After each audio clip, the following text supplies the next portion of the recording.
아내가 별거 기간 중에 다른 남자와 동거를 하다가 그 남자의 아이를 낳은 것입니다. 다른 방법 가해자를 특정하고 범죄 사실 안녕하세요. 이혼 전문 변호사 쪼변입니다. 오늘은 흥미로운 판결 사례를 하나 설명드리려고 하는데 이거는 이혼 사건과 형사 사건이 묶여서 여러분들의 이해를 돕는 데 많은 도움이 될 것 같습니다. 오늘 영상 끝까지 보시면은 이혼에 있어서 돈이 어떻게 나뉘는가와 이혼 사건을 처리함에 있어서 화를 잘 참으셔야 된다. 이 두 가지 포인트를 정확하게 이해하실 수 있겠습니다. 1998년도에 결혼을 한 부부가 있었습니다. 2015년부터 별거에 들어가게 되는데요. 별거에 들어간 이후에 2017년도에 이혼하지 않은 상태에서 아내가 남편을 향해서 소장을 하나 날립니다. 그건 뭐냐? 친생 부인의 소. 아내가 별거 기간 중에 다른 남자와 동거를 하다가 그 남자의 아이를 낳은 것입니다. 그래서 원래 혼인 중에 포태된 자는 그 남편의 아이로 본다라는 규정이 있기 때문에 현재 어쨌든 별거 중이지만 법률상 남편의 자식으로 등록이 된 거죠. 그래서 이 남편의 자식이 아니다. 현재 동거하고 있는 이 남자의 자식이다 라는 걸 확인하기 위해서 친생 부인의 소를 제기한 거예요. 남편이 이 소장을 받자마자 어떤 생각이 들었을까요? 생각만 해도 빡치죠. 물론 별거 상태에 있었다고는 하지만 십몇 년을 살아온 내 아내가 집을 나간 다음에 다른 남자랑 살면서 심지어 아이를 낳았다는 거예요. 그래서 남편은 즉각 이혼소송을 제기를 합니다. 이혼소송에서 정해야 될 중요한 부분이 뭐가 있냐면 이혼을 하는가 여부, 위자료, 재산분할, 미성년 자녀가 있다면 미성년 자녀의 친권 양육권, 양육비 이렇게 정해지게 됩니다. 그런데 이 사건에서 이제 어느 정도 아마 심리가 진행이 됐을 것 같아요. 양쪽 다 뭐 공방을 주고받고 서면 공방을 주고받은 다음에 판사님이 이제 조정을 한번 해보자 조정기를 잡으셨어요. 가정법원에서는 조정전치주의라고 해서 판결 전에 1회 이상의 조정은 보통 진행을 합니다. 그래서 이 조정기일에 판사님께서 조정을 조정장은 법정이랑 달라요. 법정은 그냥 판사님께서 높은 법대에 앉아있고 원피구가 이렇게 낮은 곳에서 출석을 해서 굉장히 짧은 시간 진행이 됩니다. 재판이 한 5분에서 10분.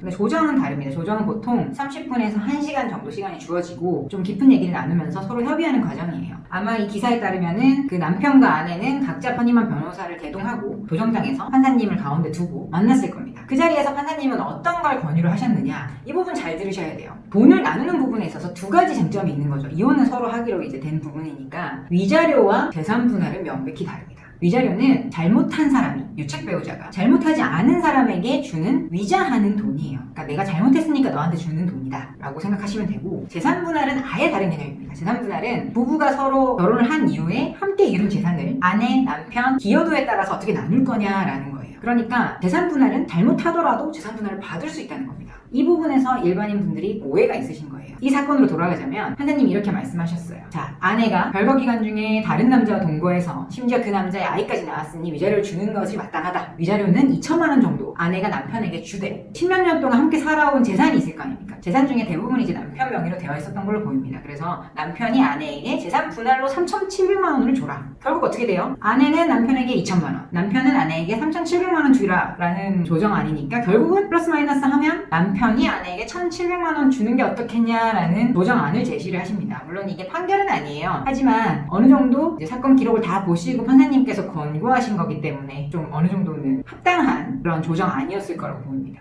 여러분이 그 남편이었다면 무슨 생각이 들겠어요? 세상에 이게 나를 두고 집을 나가서 다른 남자가 살더니 심지어 그 남자 아이를 낳아가지고 소송을 걸어온 여자한테 내가 돈을 줘야 된다고? 그 부분에서 너무 분노를 하게 됩니다. 너무 이해가 돼요. 그래서 조정은 못하겠다 하고 조정장을 뛰쳐나가신 거죠. 그래서 이제 분노를 금치 못하고 막 화가 나 있는 상황에서 차를 몰고 법원 앞으로 나왔는데 마침 그 길 건너편에 아내가 택시를 잡으려고 길가에 서 있었던 거예요. 그래서 여기서 교통사고가 발생합니다. 남편 차가 길가에 서 있던 아내를 충격해서 아내에게 상해를 입히게 됩니다. 이 부분이 남편이 고의로 아내를 살해할 목적으로 들이받았다라고 해서 1심 판결에서는 살인 미수죄로 의율이 되고 남편은 실형 6년형에 처해집니다. 남편은 이렇게 변소를 하고 있어요.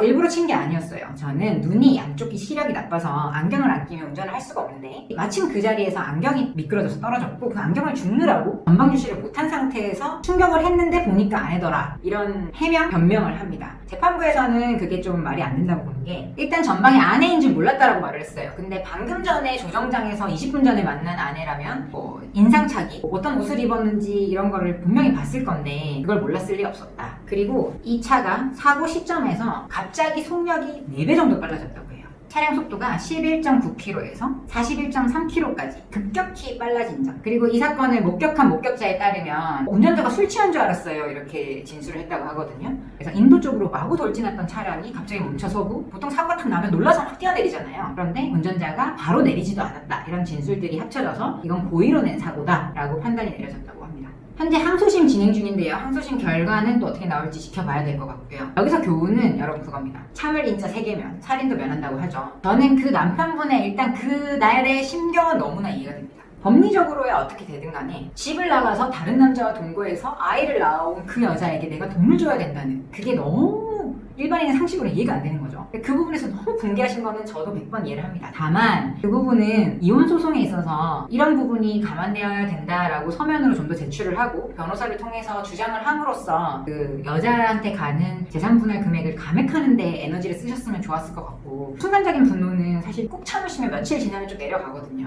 결국은 이분은 그 아내에게 그런 배신을 당하고 본인은 6년 동안 감옥에 있어야 되는 이런 상황이 벌어진 겁니다. 물론 본인이 잘못했지만요. 그래서 이혼 소송에 있어서 감정적인 대처보다는 냉정한 판단이 꼭 필요하겠습니다.